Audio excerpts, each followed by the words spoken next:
up on the other side. Niggas acting like we tied. I've been gone since like July. Niggas acting like I died. They won't be expecting shit when Capo go to slide. Cause I told them that we put that shit behind us, but I lied. Hey, look who I'm around, man. All right.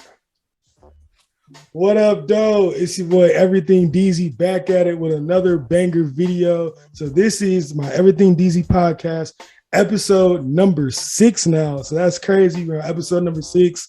And today I have another very, very, very special guest. So this is actually somebody that goes back to my alma mater of my high school, Salem. You know what I'm saying? This is somebody that, you know, I observed, like we were like close, like, but we wasn't like that close. But yeah. I observed and I saw like everything that she was doing, but I didn't really like know like everything she was doing until like I hit her up the other day and I was just talking to her and I was like, you know what? I think this might be somebody I want to interview. And when I started like looking her up online, I mean, y'all can go ahead. Y'all see the name. Y'all probably already gonna be trying to get in her DMs and all that stuff too, because y'all crazy. But when y'all search her up online, man, y'all gonna find out that she's for sure like at the top of her profession and what she does. Awesome person, positive energy. With that being said, welcome Vanasia Bradley, man. How are you doing? Thank you. I'm good. Thank you for having me on here. This is cool. Yeah, of course. No doubt. My pleasure. Honestly, I'm glad I could get you on here. I was trying to figure out ideas of who I wanted to have on here. And you just came up on the Instagram story. And I was like, wait a minute, we got to get her on here because you was always up to something. So I was like, yeah, definitely. So for those that don't know Vanasia, she is a former elite gymnast.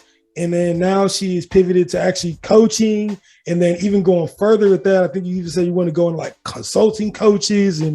But like, this isn't somebody like everybody I have on here. I'm just telling y'all right now, they really do it. Like if y'all want to, I'm telling y'all want to see some crazy flips and stuff like that. Like just go on YouTube and just search her up. Like definitely a go for sure. So what was your early childhood like? Like what kind of things did you get to when you were young? Well, I mean, it was pretty typical.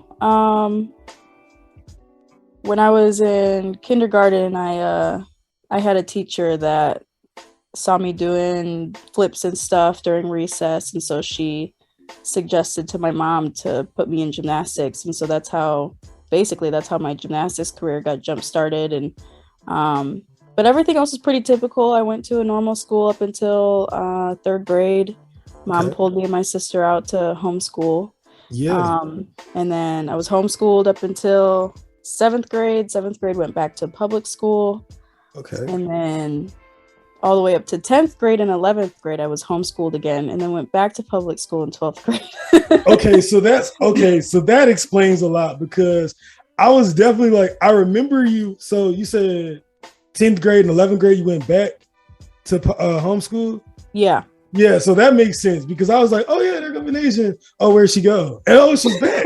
You feel me? I was like, yeah, so that makes sense. Because I was just like, wait a minute, like, that makes sense now. Because I was like, I could have sworn he was in high school.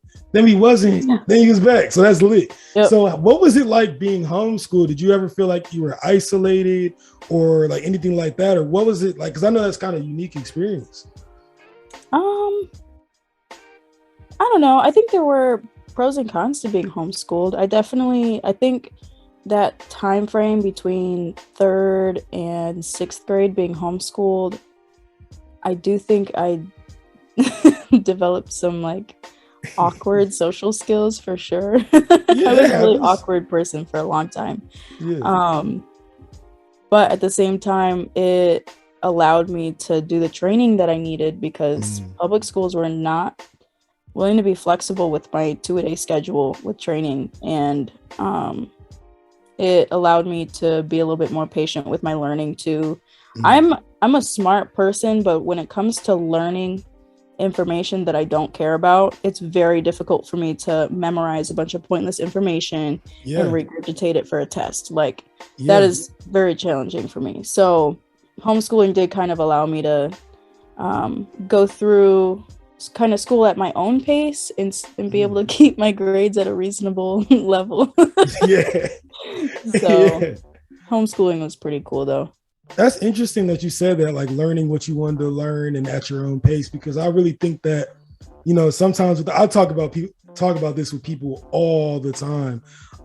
Especially like our guest Lauren that we had on, we talked about like how school teaches you how to be an employee and not an employer, and you know, like already getting used to that. Yeah, getting used to that 9 to 5 schedule, and you're learning a lot of things that you necessarily won't use, but then you also learn a lot, but you only have like 2 or 3 classes that really stick with you for life, especially when it comes to that level. College is a little bit of a different story, but specifically like, you know, elementary and middle school, and you know what I mean? Half the time I got good grades because I was nice to the teacher. I was a teacher's pet. So I could talk good. I could talk good with the best of them, you know what I'm saying? Leave an apple, leave a note, you know what I'm saying? Yeah. And be a class. But that was me. So that's I was such a nerd. Like, that is so bad. I should have tried that, man. I just avoided the teachers. Yeah, you know, like it works sometimes, you know what I'm saying? Like that was, but I was finessing, man. That was shout out to Chegg, shout out to Quick Map, what all the, you know, all the good sites, you know. But but that's really Hero. Yeah. Oh man. Yup, Quizlet. You already know. Shout out to the creators of those. They're some saviors. I owe them my whole college degree. So man, seriously. I hope nobody from my college like teachers watch this, because they for sure watch this. So they're about to be like, David, I knew it. Like, just come on. But that's funny though. So you were tough, because you literally just said you were doing 2-a-days in like the 4th grade. No, not 4th grade. I started doing so the first time my mom pulled us out to homeschool was because she did. I just think she didn't want the influence of other kids. My mom was very strict, with me and my sister growing up. She was very particular about what we were learning, and we also grew up in the church too, so she just didn't want us around anybody's kids. You know how kids are. No, I understand. So that was why I started homeschooling the first time. And then I don't remember why exactly mom put me back in. Well, so my sister went back to public school in sixth grade. I didn't go back to public school till 7th grade. I don't remember why. I think it was because I started doing 2-a-day training, I think right before 6th grade. Dang. Yeah. So I think at that point it was just easier to keep me on the homeschool track during that time. And then I guess we just figured out that I could train 2-a-days and go to middle school. I went to East Middle School in Canton. Okay, yeah. That's what's up. My mom teaches there. That's right. Yeah, that's lit. Okay. Yeah. So, so my schedule in 7th grade was getting to school at the normal time and then leaving at noon and going to work out. And then I would have like an hour break maybe, and then have my second practice. Because in middle school, I guess you don't need a whole 6 hours of classes. You only need 4. Yeah. Apparently. So I didn't even. So they probably just had you take your core classes. You just didn't take like the electives. Okay, that's smart. Yeah. I wish I could have got some out of the electives, man. We didn't do anything. Like, I promise. You didn't miss anything with the electives. You probably just missed all the kids just talking crazy and messing with the teachers and passing notes in class, doing what we wasn't supposed to do. Yeah. I didn't go to middle school anyway. Yeah. I was like, man, the sooner you can get me out of here, the better, because it's a zoo. Middle school's crazy. I do not miss being a kid. I will take my bills and responsibility over childhood any day. Oh my God. Yeah. No, I definitely feel that. I definitely feel that. Yeah, because I was the awkward short kid with a really deep voice. So everybody's just like, what the everybody's just like, what is going on with this kid? Like, he hit puberty, but he didn't. Like, I don't get it. Like, it's awkward. And I had bracelets and oh my God. Yeah, oh my God. Yeah, it was man. So Did you ever do any other sports other than gymnastics, or was that just like it was just your calling and you just went in it? I did dance when I was like 4 and 5. Okay. Yeah. But that was it. Oh, sweet. That's what's up. So like, yeah. So you said your gym teacher like noticed you doing flips on like the playground, like. Yeah, it was just one of my kindergarten teachers. Wow. During recess, apparently, I was just flipping and whatever. So that's so cool. That is so cool. Yeah. So I started off actually in a tumbling class at a dance studio. I think that's how it started, and then it went from there. Like I needed more like real tumbling training, like at a gymnastics facility. Yeah. So that's where it went. Oh, that's what's up. That is super cool. And so, where I want to go next with this. So when did you notice that you wanted to get like really competitive with gymnastics? That's a good question. Yeah. Because I mean, sometimes as kids, like when you're really good at something, you might get put into the competitive rank because you just might naturally be good at it, and you consciously don't even realize like what you're doing. That's how I was at first. Yeah. Yeah. Like I started competing when I was 6, maybe. Oh wow. 6 or 7. And I mean, but I didn't do it for the medals. I just like to flip like I was a little kid, So yeah. I like flips, right? Right. So, and I was literally like that all through my career. Like I like flips. Now, of course, it gets more serious. So at the point where I realized I wanted to like really put my head down and work was like when I was 10. Okay. Yeah. That's when I was like, okay, I'm the youngest on my team. Yeah. I'm pretty good. Gymnastics isn't like it's hard, but it doesn't take me a long time to learn skills. Like, and I really enjoy it, and I want to be the best. Like at that point, I was starting to see my potential and stuff. So then I had a coach that moved and started working at the gym that I was training at, and I guess he saw my potential as well, and I was like, hey, I want to go to the Olympics. He's like, are you serious about that? I'm like, yeah. And you were saying that at like 10? Yeah. Do you know like how crazy that is? Because you got to understand, like, to be 10 years old, like I was still playing with Legos. You know what I'm saying? Like I was playing football and I wasn't that good yet. And then I had to get put in wrestling because I had to get right. You know what I'm saying? I was too scared to tackle people and I was big and that didn't make any sense. They're like, bro, you big as heck, just go hit him. I'm like, I don't know. You know what I'm saying? So I had to like really find myself. But to be 10 years old and that aware, like you just knew, like, that's crazy. I think it's because with gymnastics, usually girls specifically, start when they're young, 5, 6, 7, or even younger than that. Yeah. And the hours rank up, the training hours rank up pretty quick if you're talented and you're going competitive.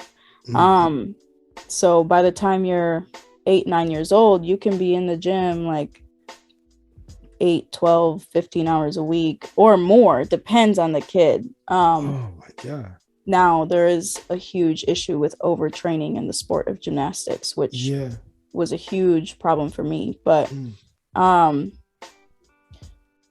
so when you're in the gym and you're training that much so young, and as you get older and as you move through the levels, your hours increase, you mature very quickly. You develop discipline very quickly. You get serious about the sport very quickly. And so I think that's why, like for me or other gymnasts who were like me, that's when it happens. It happens 10 years old, 8 years old, 12 years old, you know. It happens pretty quick, at least. And with gymnastics too, you can't start gymnastics at 9 years old and expect to make it that far. Now there are like your rare the anomalies, kids that, you know, they come in and they're already naturally strong, naturally flexible, naturally disciplined and hardworking. But generally speaking, as a gymnast, you can't come into the sport past like 8 years old and really make it very far. You got to start when you're young. Dang. It's just the way that the sport is set up. It's too hard. It's too hard to get started at a later time. Yeah. And be able to be successful on a high level. That is crazy. And it's crazy. And it's interesting you say that, like when you talk about the strength, because I want to talk about the strength. We definitely talk about the strength, but like to know all of that, like the mental fortitude and the mental toughness at that age, like, and it definitely describes you too, because I remember like we'd be at the lunch table, all of us banging on the table, rapping, being goofy. You were definitely one of the more chill, reserved, but also more mature people that was at that lunch table. So it's really, so that definitely makes sense of why like your maturity was like up here and we were all like wild, throwing food at each other. But it was important to have y'all because y'all brought some fun and like inner child to my life. Yeah, I'm glad. You know what? I'm glad I can say that I helped bring some inner child to Vanasia. Dog, she was like going crazy. So we definitely had to make sure you can get that fun and entertainment because those boys, man, all of us were a trip at lunch. It was so much fun. That lunch table was so much fun. Were you there when they took the table away? Do you remember that? I think so. Yeah. Oh man, I was there when you can't bang on the tables no more. Yep. Meanwhile, like Jason over there is standing on the table playing his guitar. Oh my gosh. Like, yup. We can't just make a little beat and rap on the table, but exactly.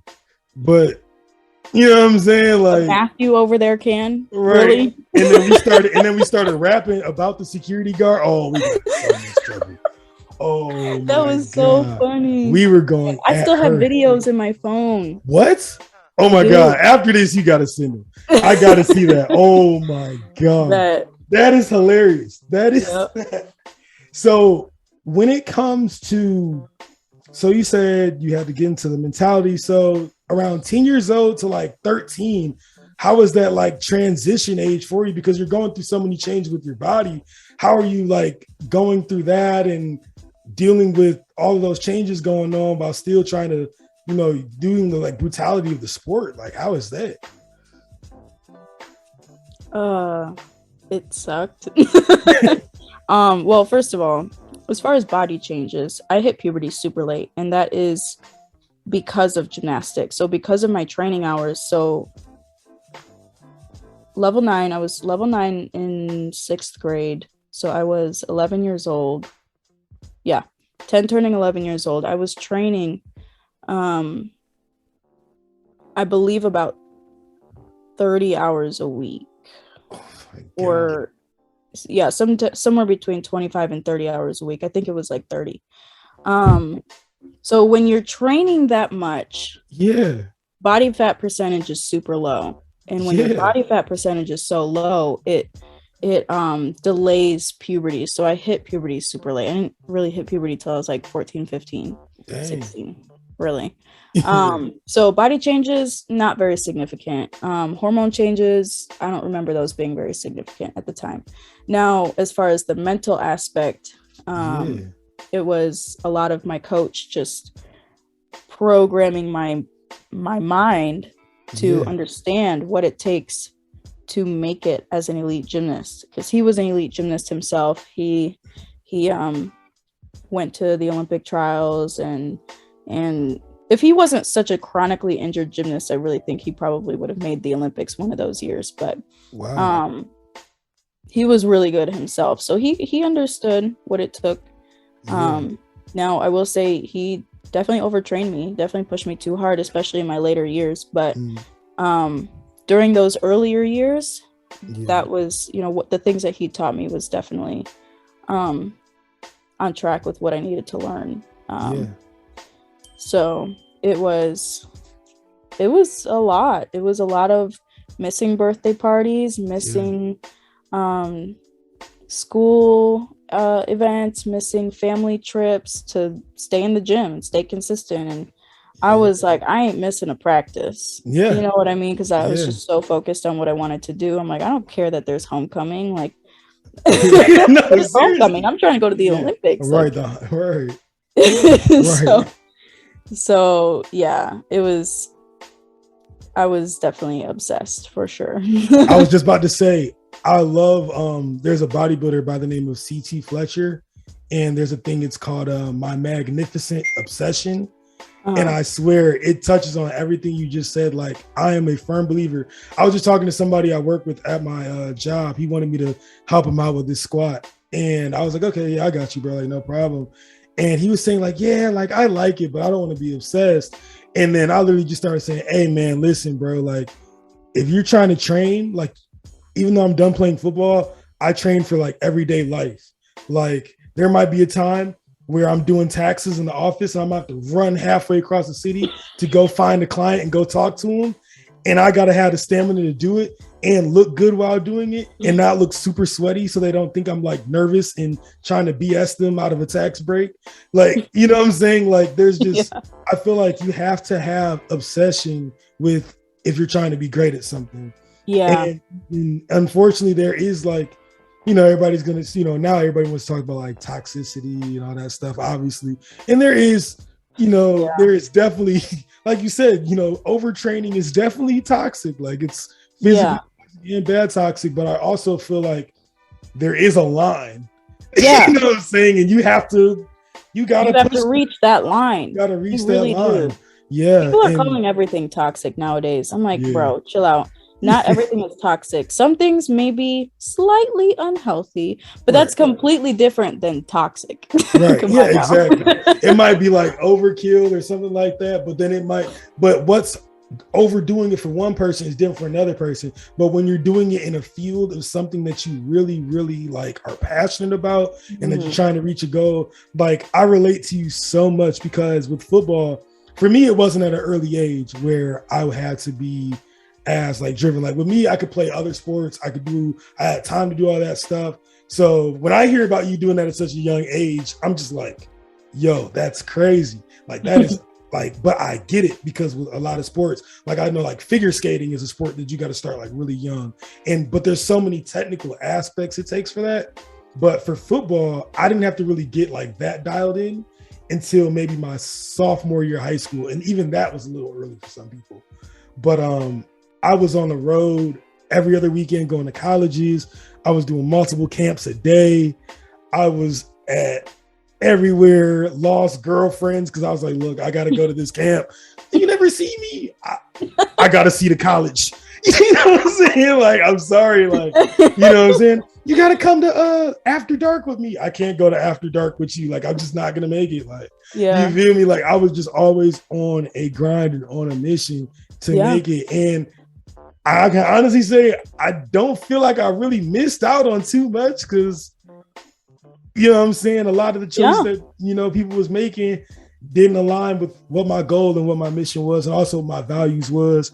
You know what I'm saying? You spoke about, you know, being raised in the church. I was raised in the church as well. So a lot of stuff that they were doing already didn't really align with my values. Right. Yeah. So I was just Same here. So I was just like, I was just speaking with my last guest about like, I feel like God uses you as a vessel to communicate certain messages through what you're naturally good at. So for you, I would say it's definitely gymnastics. And now even when you're coaching now, I feel like you're putting that positive energy back into your gymnasts that you coach. And for me, it was just like being able to be a captain at every level that I've played at, being able to be a mentor to people on and off the field. So I definitely think like that magnificent exception is necessary. And people probably gonna look at us like, yo, we crazy as heck. But I'm telling you, like, if you want something, like, you just gotta. The greats are always the crazy ones. You know what I mean? Like, you do have to have a level of obsession. And yes, there's a line. You do need to have a balance. And some successful people are like, there's no such thing as balance. I'm like, okay, chill out. Like, right. Yeah. Now you're, if I would have had a little bit more balance, I wouldn't have had to retire as early as I did because of the injuries from overtraining, you know? So I wish I would have had more balance. I would have lasted longer. You do need to have a balance. I think you still, you know, in the pursuit of whatever you're going after, you still need to, in my opinion, maintain at least a couple friendships, relationships. You know, I don't think it's right to completely forget the people you love when you're in the pursuit of something. And you should do things just for fun. Yeah. Like you should, not everything you do has to be, oh, is this getting me closer to being a millionaire? Is this getting, you know, like, okay, most things. Right. Yeah. But every once in a while, go out and have a drink. Like, go, just go socialize. Have fun. Yeah. Do something that you enjoy just because you're having a good time. Right. So, yes, you should do something every day that puts you one step closer to where you want to be. But you got to find that balance too. You can't burn yourself out. No, definitely don't want to burn yourself out. That's like so sad. I mean, you see stuff like that happen. But now I want to segue into strength, because I love talking to people about like different strengths for different sports. I honestly feel the two strongest athletes in terms of sports are gymnasts. And I'm not saying that just because you're on there. Like, I seriously mean this. Gymnasts, and then I would say, I just had it, wrestlers. I feel like those are the two strongest athletes, period. And what I mean by that is like, okay, I can go on the bench press and bench press 405 pounds. But I cannot have, but I would say, honestly, I believe that you are stronger than me when it comes to weight to strength ratio. I 100% would agree with that. Okay. Because there's things that you can physically do that acquire, see, this is where I'm about to nerd out, that acquires so much force, like the force to be able to do a backflip, right? But then on top of that, tumble, do multiple flips. Then on top of that, uneven bars. I can only do like 5 chin-ups. You know what I'm saying? Like, I'm just being real. And you could probably can you do a 1-arm chin-up? Like, you probably could. Like, I don't even know. I've never tried. And back when I was training, I probably could. Yeah, like the 1-arm chin-up, you literally just go like this, you grab your arm and just chin. Oh, like, yeah. You can probably do muscle ups. I can climb a rope with no legs, no problem. Yeah, see, I could never climb it. You know what's funny? So I went to college for football and I got a B+ in gym class because I couldn't climb the rope. Oh no. And like, out of all the kids that was in that gym class, none of them played a collegiate sport. I'm the only one that played a collegiate sport, but I got a B+ in gym class because I could not climb a rope. That's actually hard though. Rope climbing is hard. Yeah, it is. And that's what I'm saying. Like, to be able to like climb a rope, like there's just stuff that you can do that's why I feel like the all-around strength, because me, I feel like I have more like just brute strength. I have to go against like 2-3 guys sometimes trying to block me. I have to tackle a guy and like mano y mano, man against his will, all that good fun stuff. It's just like, for you, on another hand, the type of strength to do like flips and the mental, like, how do you do that? Like, I don't. That's why you have to start so young. That's why you can't get into the sport at 9 years old and expect to make it far. Like, you have to start so young, because that training, all those hours of training that you got to do starting at 5-6 years old, all works. It's all about foundation building. So yeah, it's crazy when I tell people, I'm like, okay, it might seem like I'm biased here, but tell me another sport where you have to have full body strength, not just your legs, not just your arms, but your legs, your arms, your core. Core has to be so strong in gymnastics. Oh my God. So full body strength, you have to be. Now we're talking about high level gymnastics here, not just, you know. No. But, like I said, look her up. This is elite. I looked her up and it said Vanasia Bradley retired elite. Like, that is like, and that's on Google. Like, this is Wikipedia. Like, this is real. Like, this is the pinnacle. So you got to have the full body strength. You got to have speed. You got to be flexible. You have to have balance and grace. You got to have power.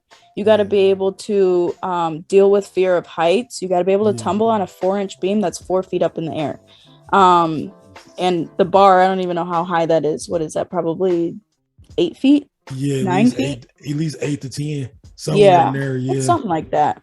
Vault, you got to run into a stationary object at full force and flip over it. And so And then you gotta like conquer fears of going backwards, like back tumbling. A lot of gymnasts develop fears of back tumbling. So it's just like it's such a crazy sport because it requires everything. You know, most sports require 1, 2, or 3 of those things.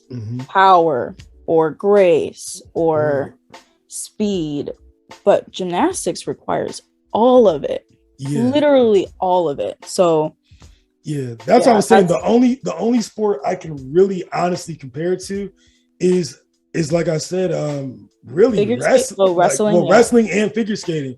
You know what I mean? Because figure skating, that's wild. But that's the only other sport that I cannot fathom doing. Like figure skating, I'm like, that is, to me, when you talk about what's the hardest sport in the world, I definitely put figure skating up there for sure. Of course I put gymnastics up there, but I put figure skating up there for sure.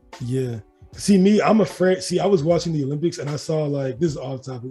This always happens. But I was watching, I think it was the US, and it was like the couple, like they had the guy and the girl, and they were both skating, and he like grabbed her, but her skate like had to go like right on his hip in a certain place. On both sides, right? On both sides. And see, me, I have, this is gonna be awful because people that be hating on me now, they're gonna know how to get out on me. I hate sharp objects. Like, I don't care about a gun. I don't care about none of that.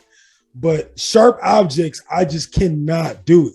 So to see somebody coming in and like a girl full force just jump on me with like skates, like, I'm sorry, but my partner's finna fall. Like, I'm we ain't doing that move. We know, like, like I just can't do it. Like, and I used to, go skate at the Arctic Edge and stuff like that. And I would just be like, man, like, I would see the people sharpening the blades and I'd just be like, yo, like, just imagine, like, if someone got cut, like, that's terrible. So I could just never. It happens too. Oh yeah, like I could only imagine, like in their practices, they probably get all cut up and they gotta, oh Lord, that's a whole nother, So when you got into the gymnastics scene, so obviously there's high school gymnastics, but then there's like the elite gymnastics. So explain like how the club scene works, like, because I know like with wrestling, if you want to be elite, like you can wrestle for your school, but it's more like, I know in the Canton area, it's like PCWC. So you want to get in like the club wrestling and do that circuit, and basketball is like AAU. So how does the gymnastics scene work with clubs? So you have club gymnastics, you have high school gymnastics, and then you have college gymnastics. And then you have, elite goes into club.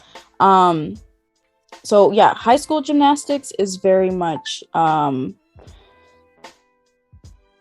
just for fun. Like, colleges don't recruit from high schools ever.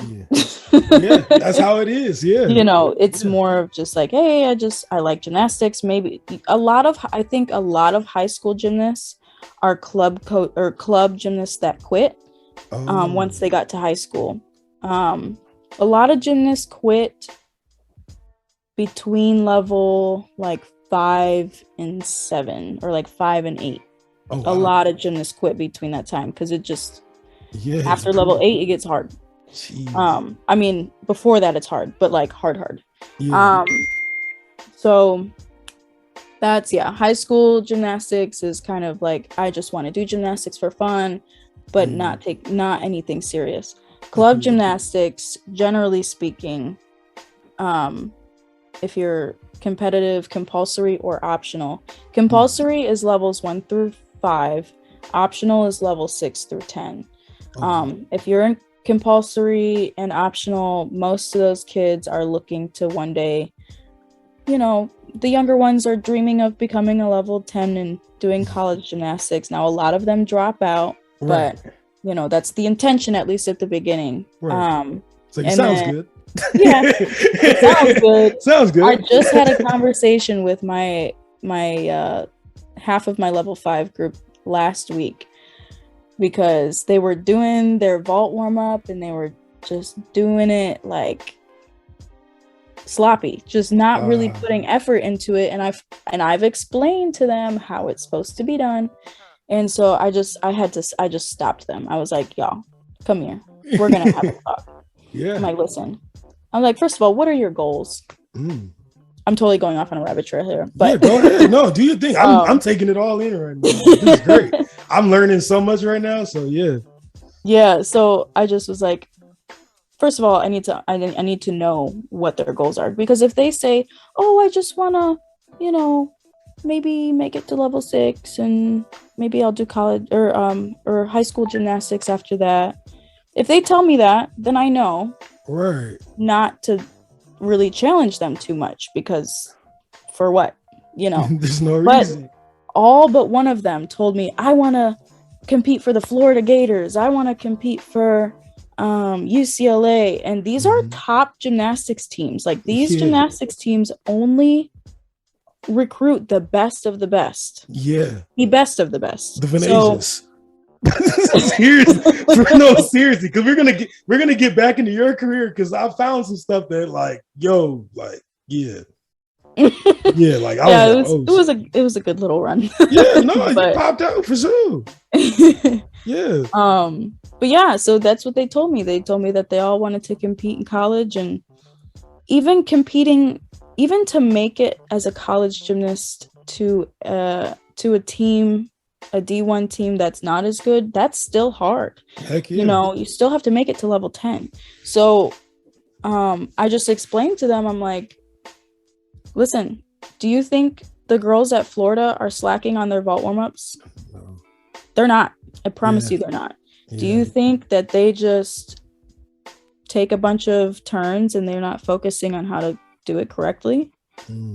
I promise you they're not, because I was one of them. Yeah.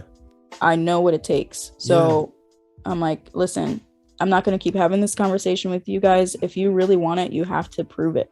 Yeah. You have to show it through every single turn that you take. Yeah. But anyway, I don't even know how I got on that.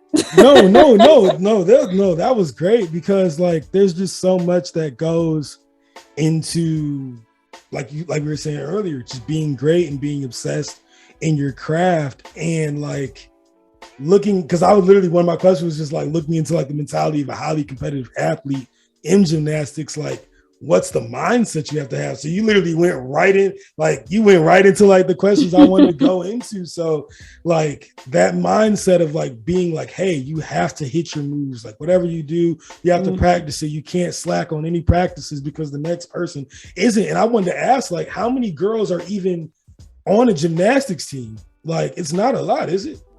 Club or college? No, in college. Like, how many even spots are there? It's not. It's like, it depends on the team, and it also depends on how they break up their scholarships. Most gymnastics college teams don't give partials. They only give fulls or walk-ons.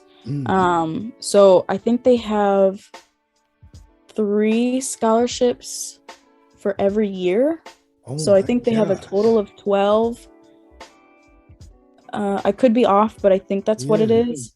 And the rest of the positions are walk-ons. So typically you'll find a team that's between 11 or 12 to about 16, 17. If you get above 16, 17, it's a pretty big team. And see, that's so cutthroat, because people don't understand, like, that's just there's so many limited spots, and there's only so many teams. Yeah. And there's only so many, that's all I was to say. There's only so many teams. And then, like you said, at the highest level. So like, in football, like you have like the Power 5, like the big Power 5 schools, and like the college football playoffs. There's like the 4 big schools that everybody's trying to shoot for, but there's 80 to 90 guys on a football team. Right. It's only 16 of y'all. And then every day y'all are competing for that number 1 spot for a number, like, because y'all got y'all different events. So I'm guessing y'all probably have an order of who does what event the best to score the point. So like the competitive edge for that is like on another level. Like you gotta you gotta be driven. Like I was just seeing in your face, like I just saw you clicking the mentality, like like you just clicked into it. Like, no, it's the real deal. But another thing, really like only the elite of the elite get there. Yeah. And another thing I wanted to ask too, because I never got a chance to even ask like a gymnast, period. Like I never even talked to like a gymnast for a period. So like, what was it like dealing with like diversity in gymnastics? You know what I'm saying? Like, what was that like? Well, I was usually always the only Black person on my team for sure. Yeah. Honestly, I don't know if that really impacted me a whole lot. Okay. I definitely would have liked to have more Black teammates. Yeah.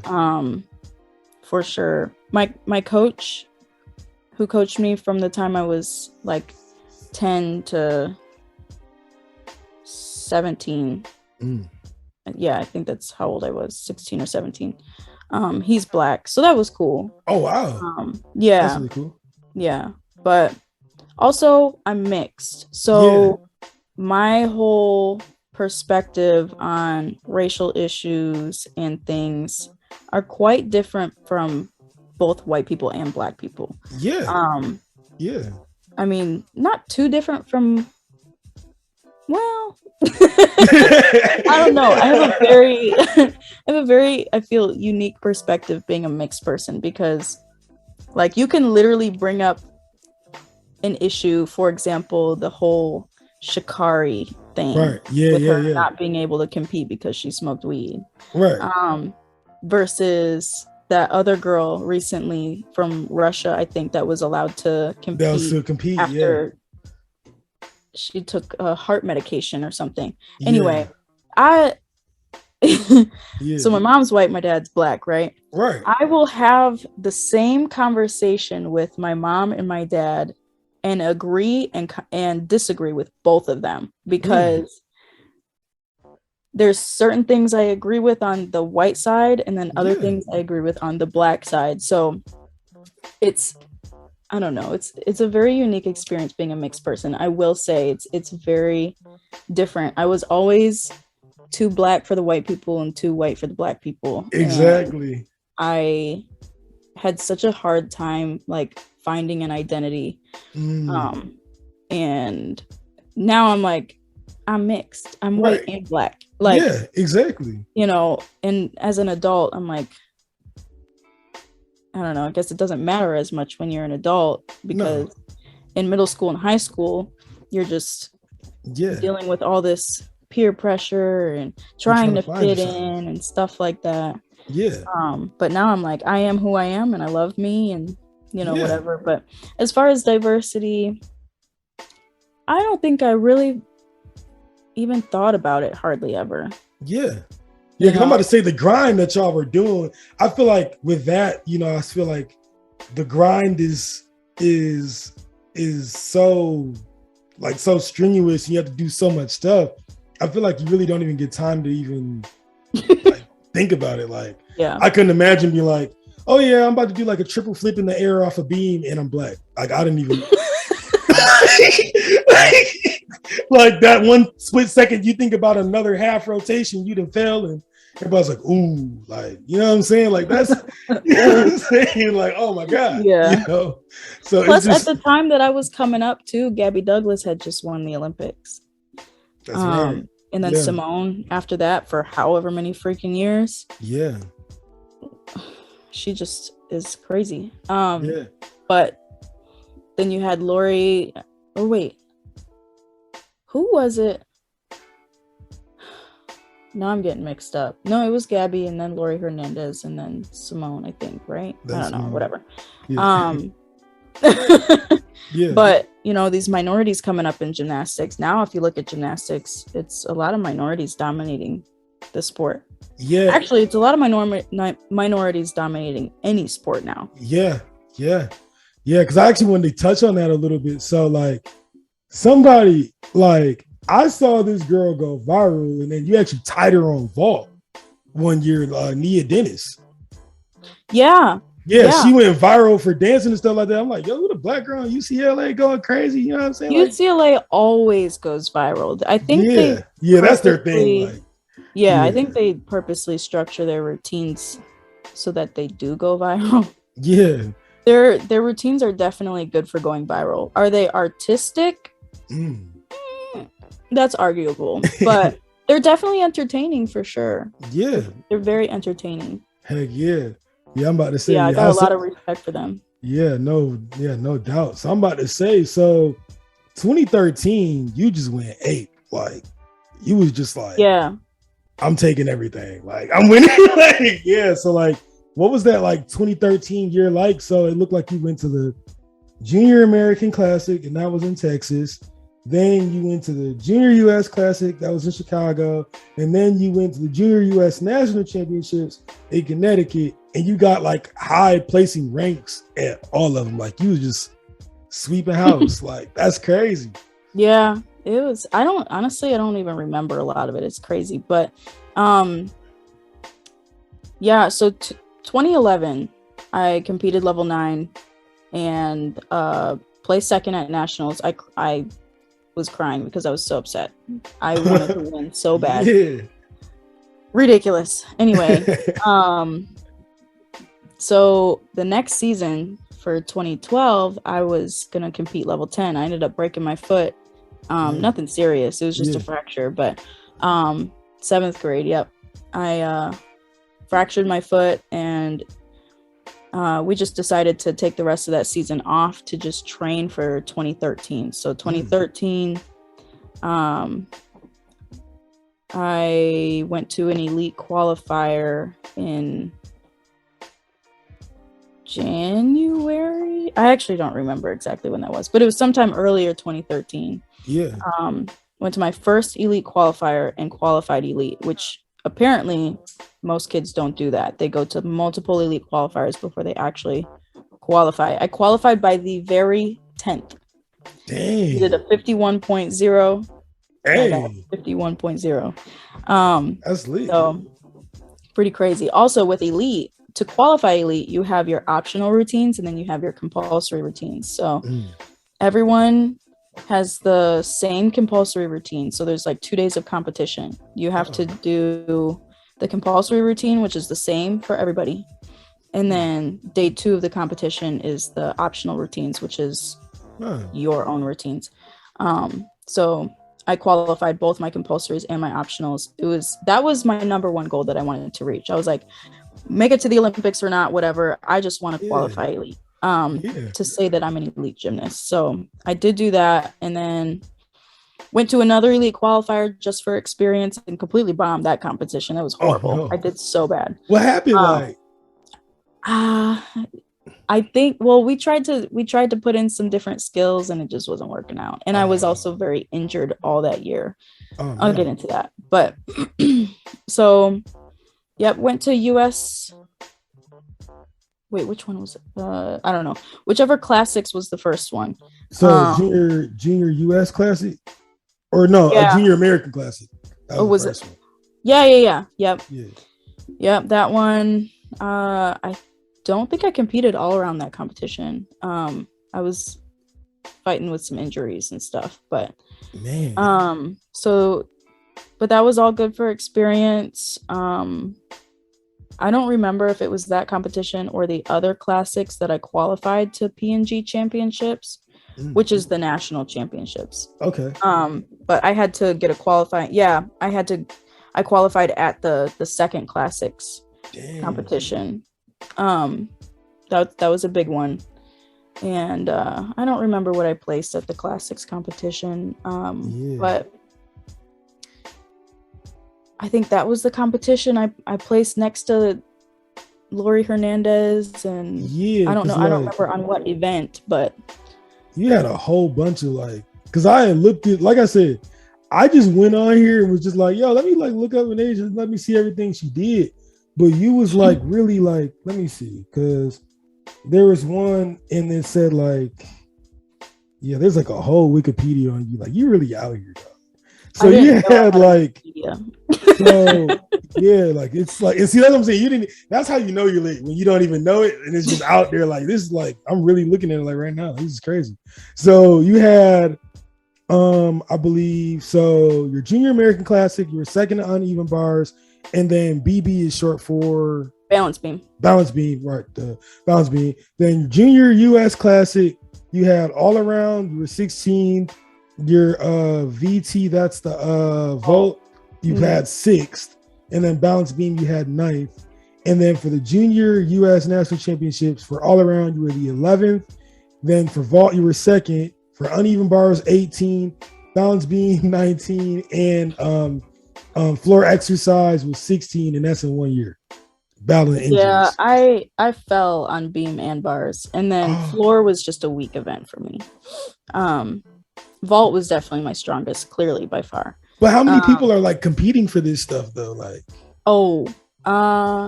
not many. I think it's like 30. But like, how many people do you have to like beat out to get to like that level?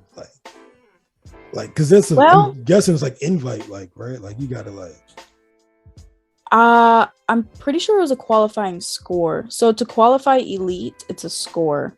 To qualify to PNGs, I don't remember, but I think it's a score. So I don't think you necessarily have to beat out other people as far as placing higher than them, but you do have to get a certain score. Yeah, I think. Yeah, that's bad. I should know that.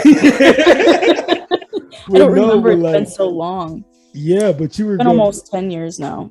Yeah, and it is just crazy to like see like all of this stuff, because like while I was looking it up, I was just doing so much research the last 2 days. Like I was like, oh my gosh, like this is so cool. Like there's just so much stuff. Like I saw, like I would see like the final result on TV whenever the Olympics was on. I'm like, oh snap, I got a friend that does that stuff, but I didn't know they was like really doing it. So I was like, yo, that's crazy. So now a little bit on like the more like you know sadder part, but like the tougher part of the sport. Talk about like some of those injuries, man. Like you were a tough cookie for real, because I was reading some of those and I was like, I honestly don't know how I made through it. I did make it through with a lot of painkillers, I will say, and that's not good. I do not encourage that. You mess up your liver like that. I'm fortunate to where I'm totally healthy. I'm good, but that's good. I definitely was risking it there. So 2013, actually, that year I qualified elite, had that whole season.